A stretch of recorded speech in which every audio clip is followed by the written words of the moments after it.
Hola, te habla Adrián Rojas, pastor de la AWC en Irvine, California. Y en esta ocasión quiero compartir el segundo tema de la serie de octubre, Seamos parte del reino. Para recordar un poco el tema del mes, nos estamos basando en Juan capítulo 3, verso 3 y verso 5. Donde Jesús le dice a Nicodemo: de veras te aseguro que quien no nazca de nuevo no puede ver el reino de Dios. Lo dice en el verso 3. Pero posteriormente en el verso 5 le dice: yo te aseguro que quien no nazca del agua y del Espíritu no puede entrar en el reino de Dios.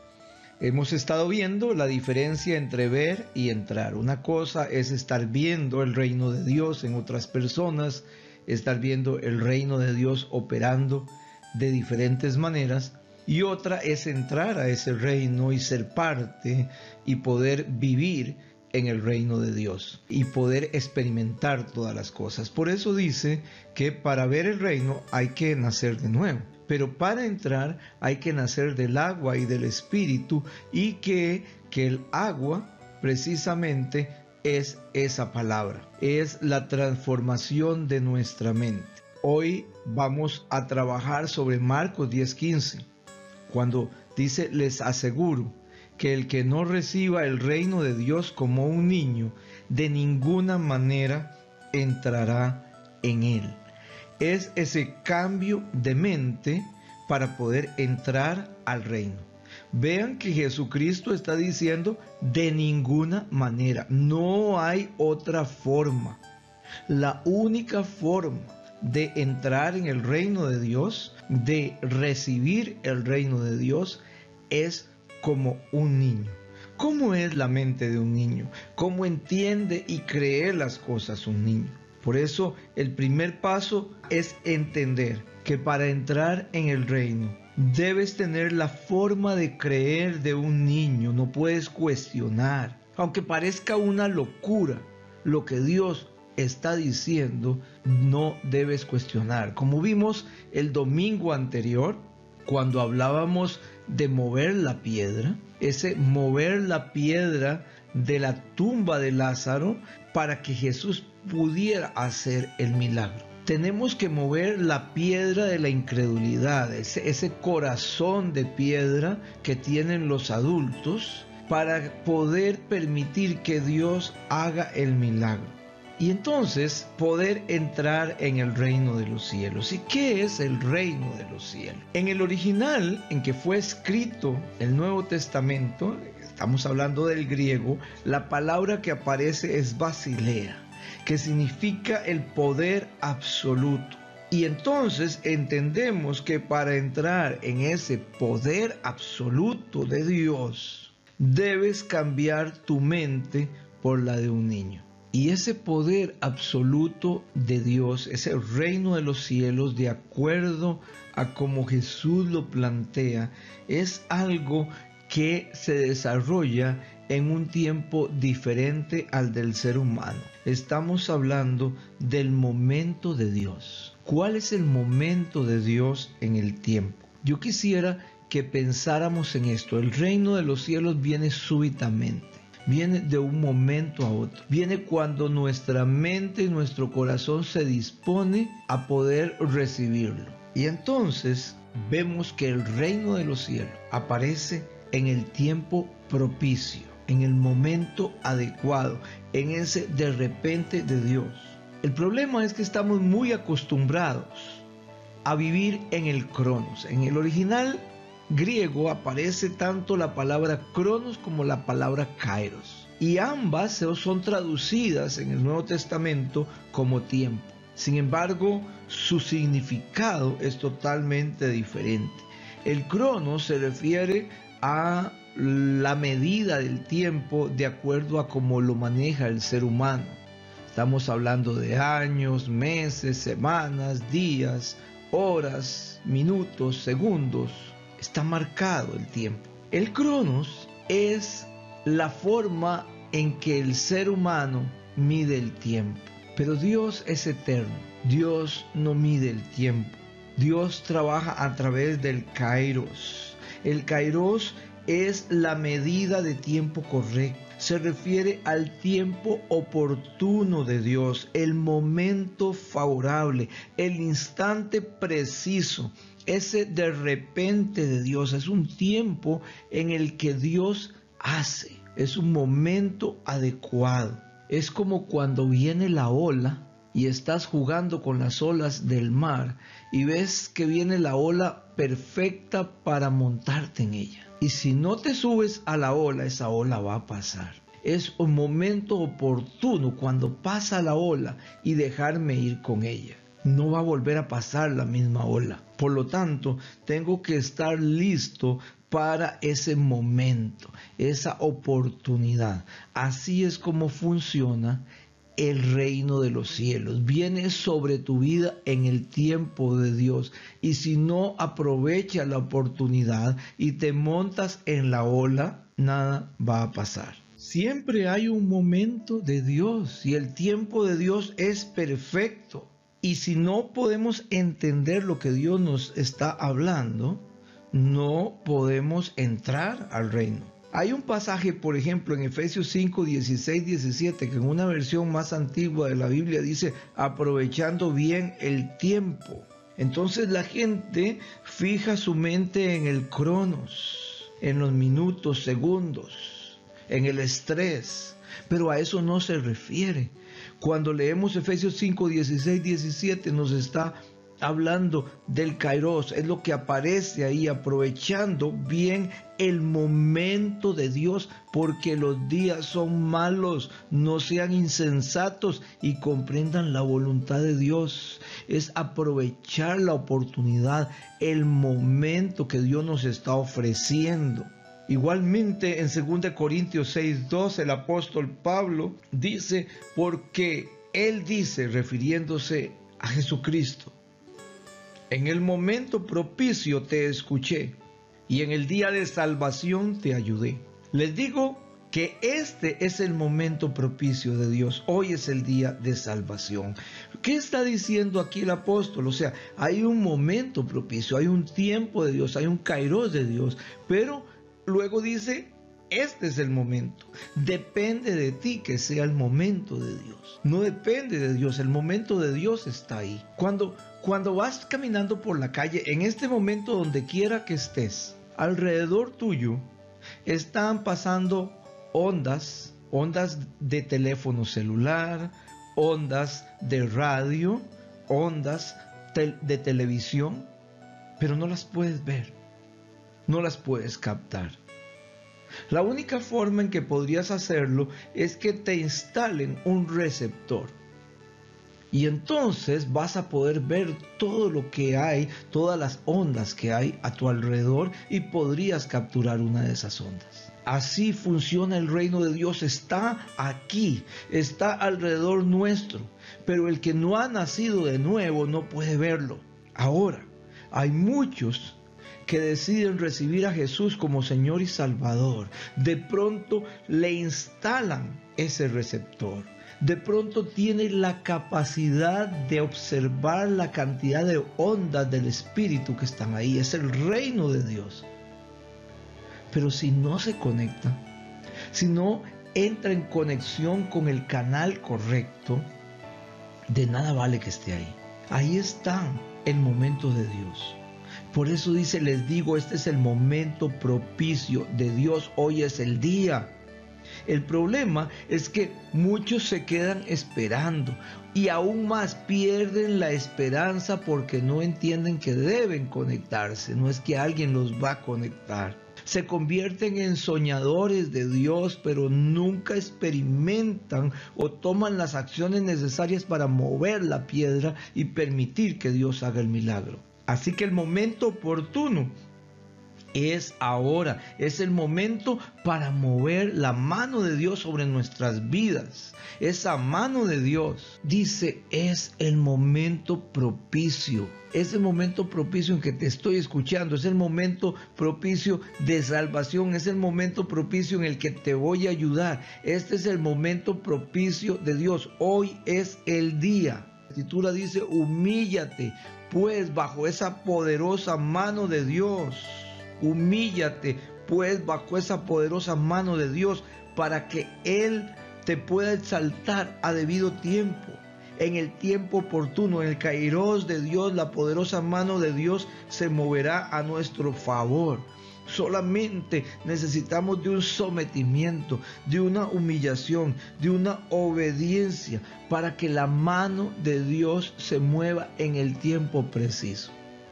Hemos estado hablando de que a veces queremos que el reino de Dios opere como nosotros queremos, en el momento que nosotros queremos, de la manera en que nosotros queremos. Y nos cuesta entender el mover de Dios.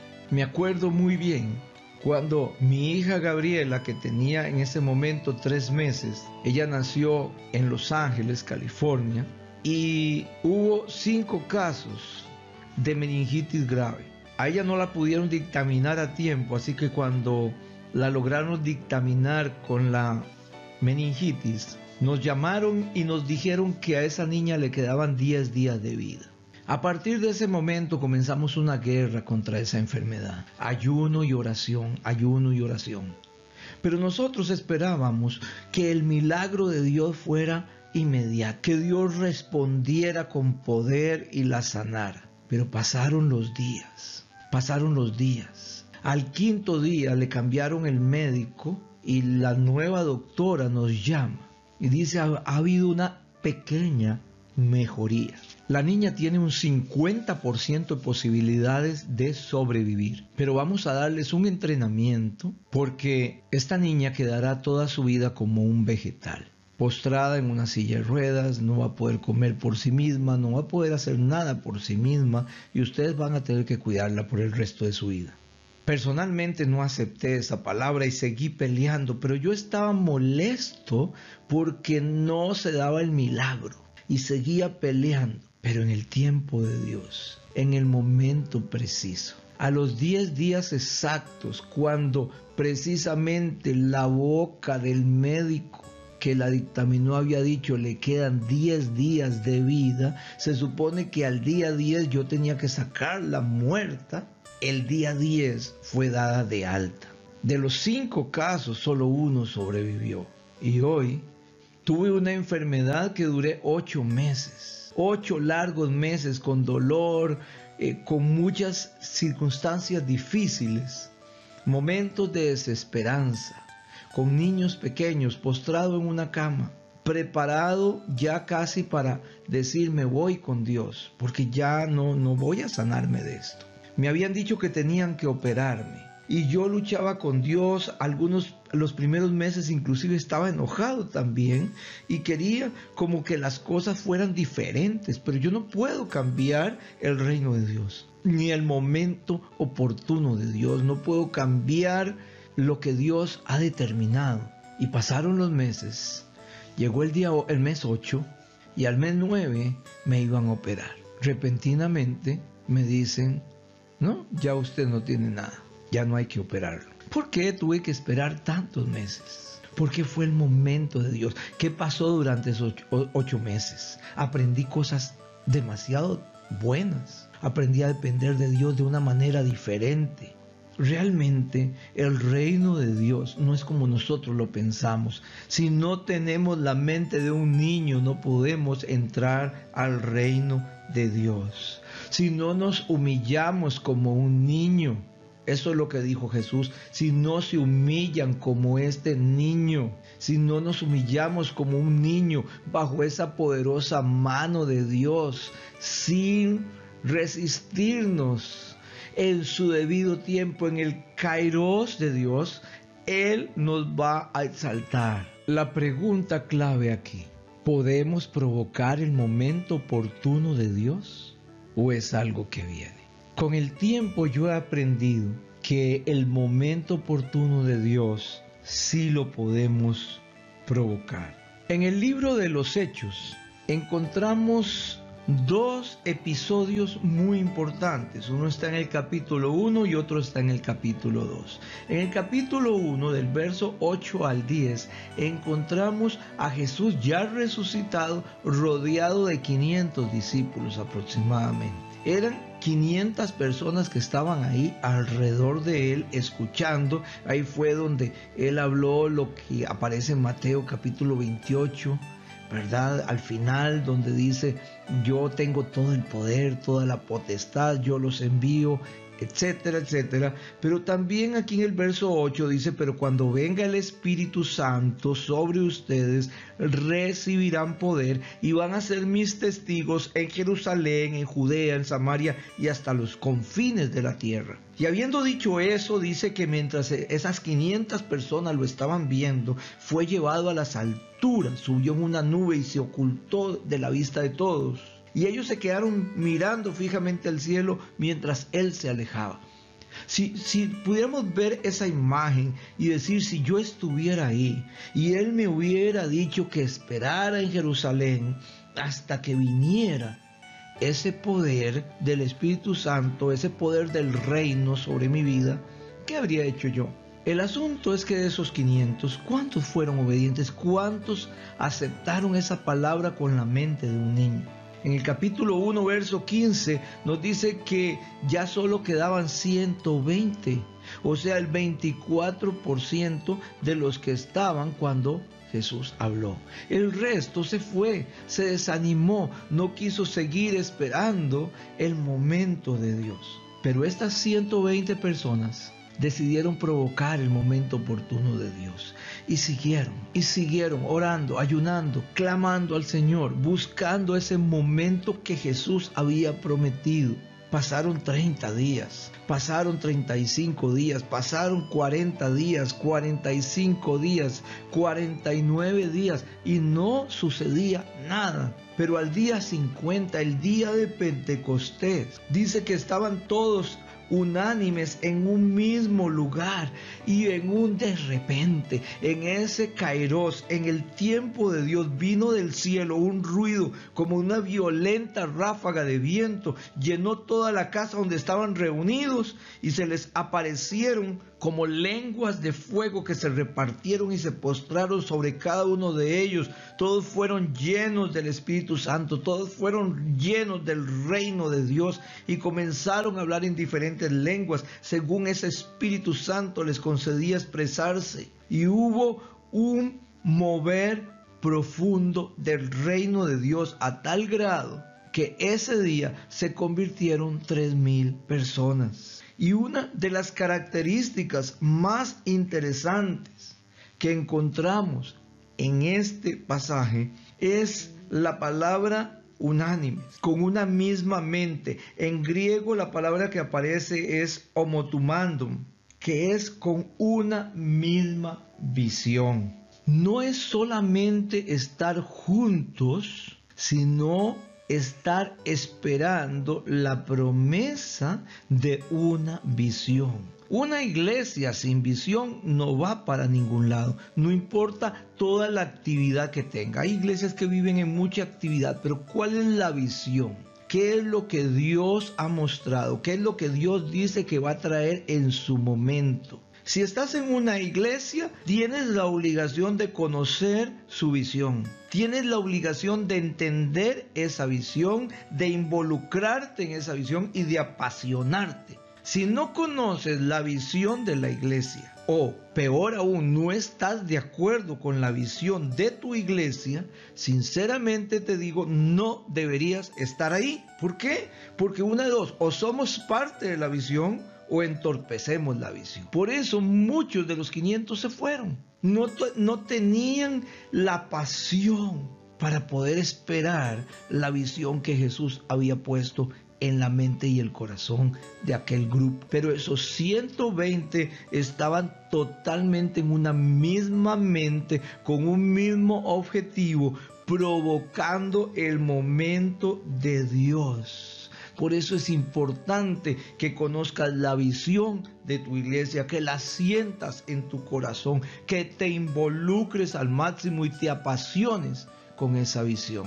Yo prefiero tener 10 personas que están apasionadas con la visión que un montón de personas que no saben para dónde van. Así que es el momento de Dios, el momento oportuno de Dios. Y entonces de repente Dios viene con su reino. para hacer algo. ¿Cuál fue ese momento de Dios que tuvieron ese grupo de personas, esas 120 personas, y que es una de las cosas que más debemos anhelar?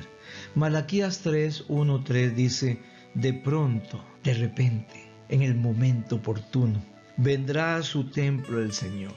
Y déjame decirte que Dios ya no habita en templos hechos por manos de hombre. No está hablando de un edificio. La Escritura dice que somos templo del Espíritu Santo. Y necesitamos ese de repente, el reino de Dios, que de pronto venga. Dice: vendrá súbitamente, de repente, a su templo el Señor, a quien ustedes buscan. Vendrá el mensajero del pacto, en quien ustedes se complacen. Es como una pasión que atrae al reino de Dios sobre nuestras vidas. Y dice: ¿quién podrá soportar el día de su venida? No está hablando de la segunda venida de Cristo. Está hablando de ese de repente de Dios, de ese venir de fuego sobre nuestra vida. ¿Quién podrá mantenerse en pie cuando Él aparezca? Por eso a veces cuando el Espíritu Santo viene con tanta fuerza, nuestro cuerpo se debilita y hasta caemos al suelo. Porque dice: será como fuego fundidor, como lejía lavandero. Viene con liberación. Si estás lleno de ataduras, estás llena de ataduras, se rompen. El Espíritu Santo rompe ataduras. Dice: se sentará como fuego, como fundidor, purificador de la plata. Purificará a los sacerdotes. Dice que somos real sacerdocio.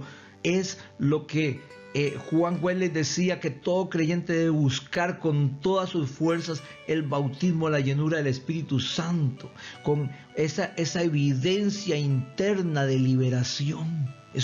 No es solamente una evidencia externa de las señales del reino, que esas son evidentes, sino es la parte interna de esa liberación, de ese rompimiento de ligaduras, de esa santificación interna por el reino de Dios. Por eso Wesley creía que ninguna persona debería ocupar puestos de liderazgo en una iglesia si no tenía la llenura de ese reino del Espíritu Santo. Así que yo te invito para que a partir de hoy comiences a provocar el momento oportuno para que puedas decir: venga tu reino, Señor, y hágase tu voluntad en mí, así como tu voluntad se hace en el cielo de manera perfecta, con la mente de un niño. Hoy recibo el reino de los cielos. Que Dios te bendiga. Gracias por escuchar este resumen. Si quieres tener la experiencia completa de estos temas, te invito a venir a nuestras reuniones dominicales. La siguiente reunión, el próximo domingo, será en el Parque Hart. Ahí vamos a estar trabajando con un tema muy interesante. Te quiero invitar para que este domingo puedas participar con nosotros. Salimos a las 10 de la mañana de nuestro edificio y vamos a estar trabajando con una experiencia, más que un tema, es la experiencia de poder reflejar, de poder recibir el reino de una manera contemplativa, en una comunión íntima con Dios, en el Espíritu, en medio de la naturaleza, poder percibir el reino de Dios de una manera diferente. Va a ser una gran experiencia que va a sanar tu cuerpo, tu alma y tu espíritu. Así que esperamos que nos acompañes. Dios te bendiga.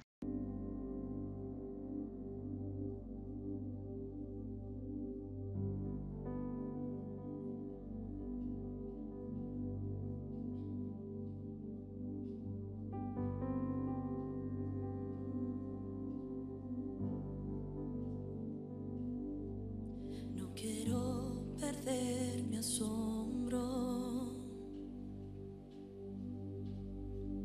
no quiero perder mi asombro.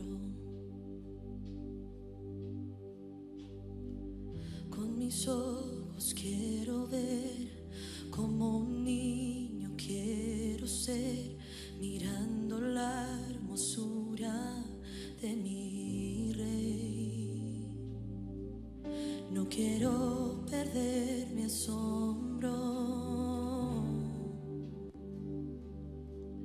No quiero perder mi asombro. Con mis ojos quiero ver, como un niño quiero ser, mirando la hermosura de mi Rey. No quiero perder mi asombro. No quiero perder mi asombro. Con mis ojos quiero ver, como un niño quiero ser, mirando la hermosura de mi Rey. Porque